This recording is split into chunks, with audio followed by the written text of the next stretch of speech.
সুদ, ঘুষ, মদ, জুয়া, অত্যাচার, নির্যাতন, নিপীড়ন এগুলো যদি সমাজ থেকে বন্ধ করতে হয়, তাহলে আল্লাহর দেয়া যে বিধিবিধান এটাকে কায়েম করতে হবে।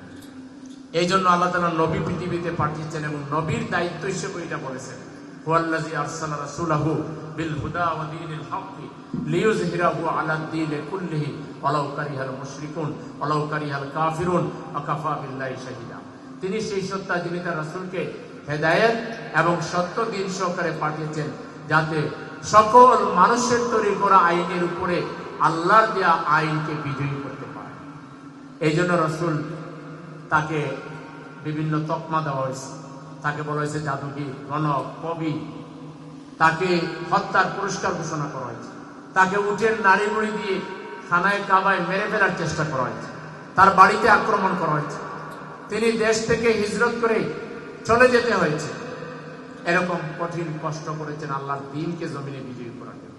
জামাতে ইসলামী গত 54 বছর থেকে এবং তার জন্মলগ্ন থেকে এদেশে কোরআনের বিধিবিধান জারি করার জন্য, কোরআনের ভিত্তিতে শিক্ষা, সংস্কৃতি, রাজনীতি, অর্থনীতি, পার্লামেন্ট, আইন আদালত সবকিছু পরিচালনা করার জন্য জামাত ইসলামী সংগ্রাম করে যাচ্ছে।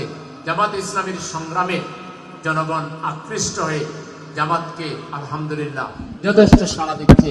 গত নির্বাচনে এদেশের জনগণ জামাত ইসলামীকে বিপুল পরিমাণ ভোট দিয়েছে।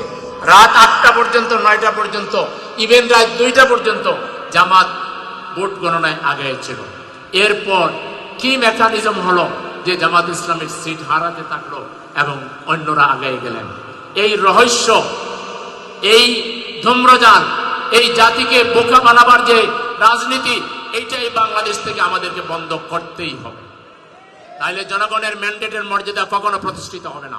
ভোট দিল জনগণ দাঁড়িপাল্লায়, পাশ করলো আরেকটা মার্কা।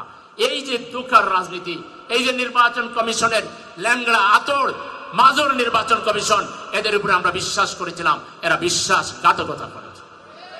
আমরা বলেছিলাম আমাদের অভিযোগগুলো তদন্ত করুন।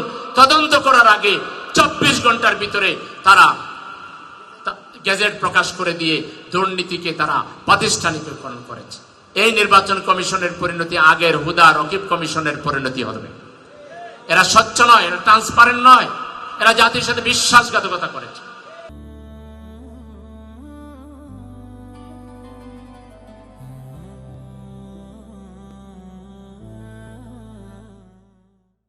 তাইলে আমরা কি বসে থাকবো? না। জামাত ইসলামী পরিবর্তনের, সংস্কারের যে রাজনীতি করছে, জামাত বসে থাকবে না। আমরা পার্লামেন্টে যা সিট পেয়েছি তাই নিয়ে অন্যায়ের বিরুদ্ধে প্রতিবাদ করব, রাজপথে প্রতিবাদ করব। আপনাদেরকে জুলাই সনদ বাস্তবায়ন করতে হবে। জুলাই সনদ বাস্তবায়ন না করে শহীদের রক্তের সাথে বিশ্বাসঘাতকতা করলে গোটা জাতি ফুঁসে উঠবে এবং এর পরিণতি কারোর জন্য মঙ্গলজনক হবে না।